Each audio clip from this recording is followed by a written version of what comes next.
This is the brand new Rad Power Bikes RadRunner. It might look like the previous generation, but trust me, there are some important updates. In this comprehensive review, first, I'll walk you through all the components, tell you everything you need to know.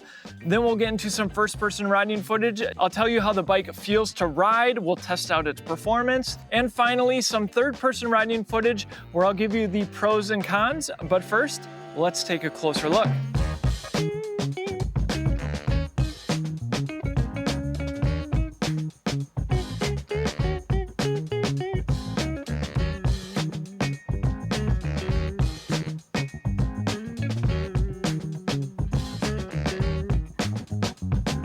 Some might even call this a classic. The first RadRunner was released all the way back in 2019, which feels like forever ago with how far e-bikes have come since then. So this bike feels like a if it isn't broke, don't fix it type situation. And not only did they keep the original look of this bike, they just doubled down on the entire RadRunner lineup.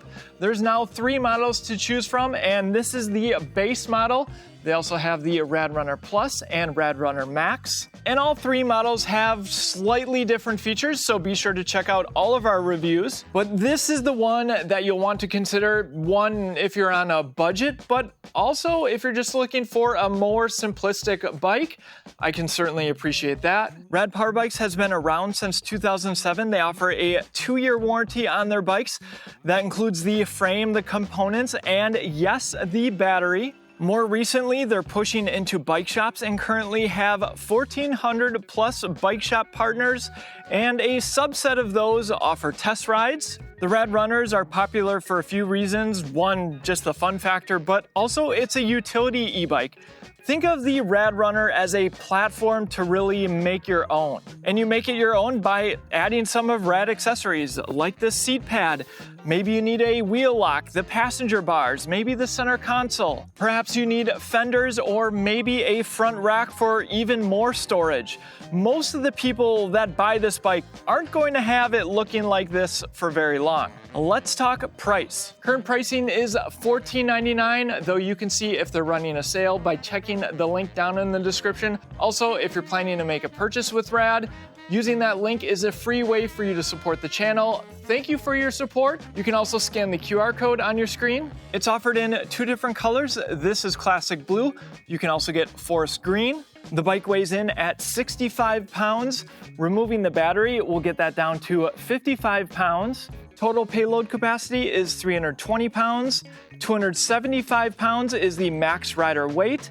The rear rack can hold up to 120 pounds. It's a nice step-through design. 16.5 inches is the measurement right here. Very easy to get my leg over. The bike fits riders 4'11" up to 6'2". I'm 6 feet tall with a 32-inch inseam, and my wife is 5'5". With that, let's get into the rest of the components. You get hydraulic disc brakes from Gemma. Those are paired with 180mm rotors. Matching hydraulic disc brake in the rear. Tires are 20 by 3.3 inches wide, multi-surface tread pattern, and reflective sidewall. It's a bolt-on front axle. You get a rigid front fork made out of steel. Check out the other options if you're looking for something with suspension. The front light runs off the main battery. In the rear, you have a running light. It's also brake actuated. You get 4 mounting points for their front rack or basket. There's nice cable management. And a signature component are these BMX-style handlebars. You can move them further away from you or closer to you, depending on your preference. There's ergonomic rubber grips, non-locking, matching Gemma hydraulic disc brake levers with motor cutoffs, a left-mounted bell, and a right-hand twist grip throttle. Note no shifter because this is a single speed. Tons of room for accessories on these handlebars. Moving to the display, there's a USB-C port for charging your device right here. Power button on top. The lights automatically turn on, but you can turn them off by holding pedal assist up. Battery capacity in the top with estimated range. Speed front and center. You can turn pedal assist off, but there's 5 levels, 1 all the way up to 5. And yes, that does change the estimated range. Hitting the bottom button will give you additional information, trip time, trip distance, and odometer. You can turn on walk mode by holding pedal assist down, and holding the bottom button will get you into some advanced settings. So there's trip, units, screen brightness, security. This allows you to set a passcode if you want when you start the bike, a nice security feature. And then there's service. That gives you some service reminders for brakes, tires, and your drivetrain. And finally, there's info. And that's it for the left-mounted display. And there's two sets of bottle cage mounts, perhaps for mounting the best water bottle cage on the market, or if you want the center console, which is a cool accessory, though you do lose some of the accessibility with the step through. There's plastic pedals, and I'm a big fan of this dual-legged kickstand. Simply put your foot in front of it and rock the bike forward. And to get the bike back up, simply step on it and rock it back. The battery is mounted behind the seat tube. With the keys in their rightmost position, you can turn the bike on. Turn it one click to the left. That's going to lock the battery to the frame, but you can't turn the bike on. And if you want to remove the battery, push in and turn all the way to the left. You can remove the keys. Grab with two hands, lift up. This is a 48 volt, 13 amp hour battery. It's certified to UL2271. The entire bike's electronics are certified to UL2849. On top of that, this is a Rad Power Bikes Safe Shield battery. What that means is the battery is potted inside the case.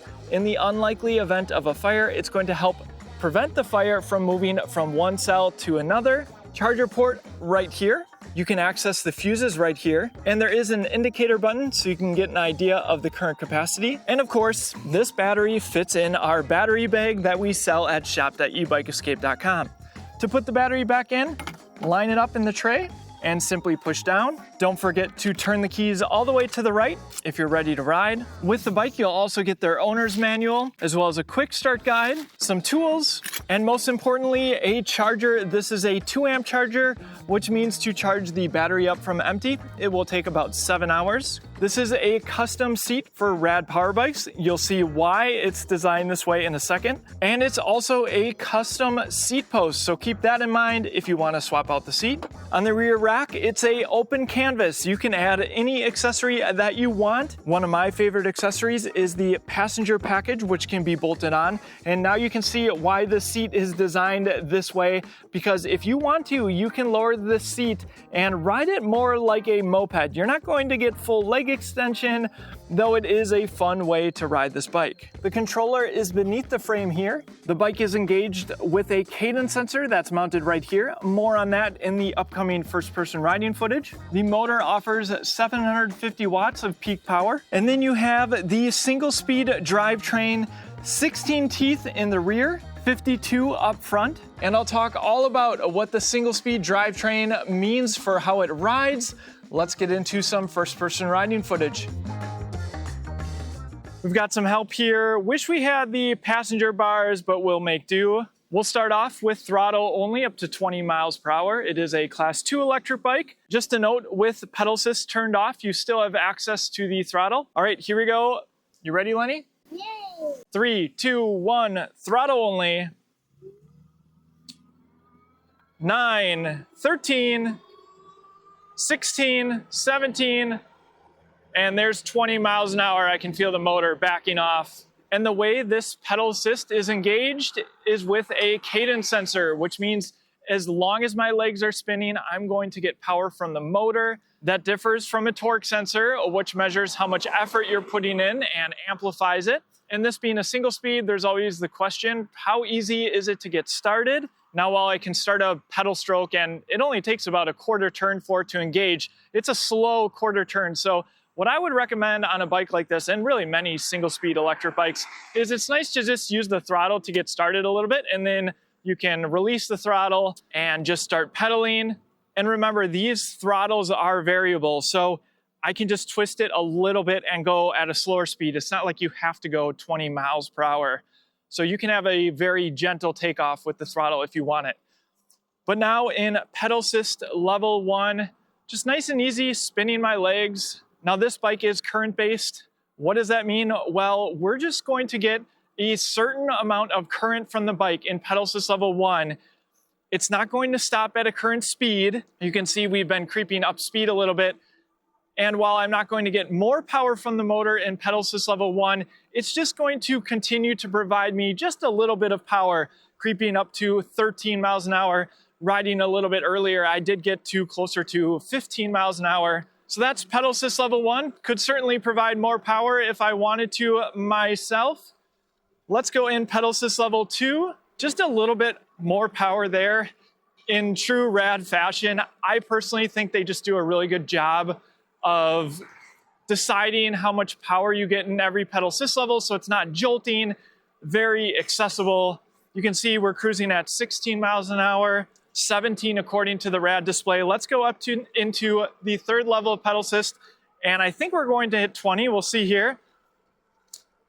And there's 20 miles an hour, which means that pedal assist 4 and 5 are really going to be reserved only if you want more power from a stop basically, or maybe if you're going up a hill you want more power, but you can hit 20 very easily in pedal assist level 3, and that is the top speed.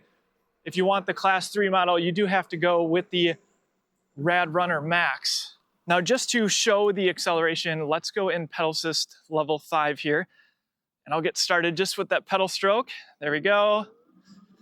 And it does ramp in the power faster here. You can see we're going to get to 20. There's 17, 19, 20 on the Rad display. And I think it's important, especially on single speed electric bikes, to really see what the cadence is like at its top speed. So this is 20 miles an hour. I am still providing power.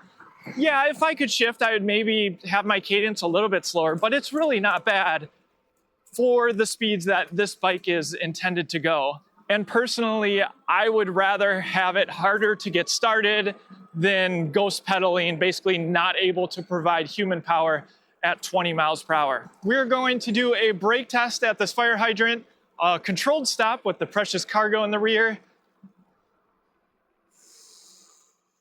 Not bad. So these brakes, while not being name brand, still offer plenty of stopping power. They're hydraulic, super happy to see that. Let's talk a bit about comfort on this bike. So starting with the hands, I would have liked to see them go with locking grips. Of course, that's something you can add aftermarket. They might slide around on you over time. They are comfortable. It's just that they don't lock like we do often see. I love the handlebars. I love the space for accessories. It puts me, even as a taller rider, in a very comfortable riding position. Now this bike not having front suspension, maybe going to be just a little less versatile. Certainly worth at least considering the Plus model if you feel like you need suspension. There's also the trade-off of perhaps a little bit lighter, being that this is a rigid front fork, but the wider tires do offer some comfort, and you could go down in pressure a little bit. For city riding like this, I personally don't really mind not having a front suspension fork. Now the seat's certainly firm. There's trade-offs with this seat because it is custom to Rad Power Bikes. And so that makes it go really nice in moped mode, if you will, with the rear seat, but don't expect a ton of comfort. If you're just riding this solo, I would personally recommend a suspension seat post and perhaps a cushy seat as well. That certainly will make up for the lack of a front suspension fork. We sell our own at shop.ebikeescape.com. But overall, just a really fun, accessible electric bike that's going to fit a wide variety of riders. They're going to be comfortable on this. 20-inch tires makes it so much less intimidating. And yeah, there's a reason that the RadRunner has just been a staple in their lineup for so long at this point. All right, let's get into our hill climb test and see how this bike does. All right, this is the hill that I test out all the electric bikes that I review on the channel. The GoPro makes it look so much smaller than it is. So we'll put up a picture as well as the specs of the hill. Just a note, I am a lighter weight rider, 145 or so pounds. My son is maybe around 40, so let's call it 185, give or take. And we will see what the minimum speed is up this hill. We're at 85% battery, and the hill is starting now. There's 18, 16. No doubt it will make it up the hill, but we'll see. what the minimum speed is. 14, 13, 12, and our speed is increasing as we're getting to the top of the hill. 12 miles per hour was the minimum speed.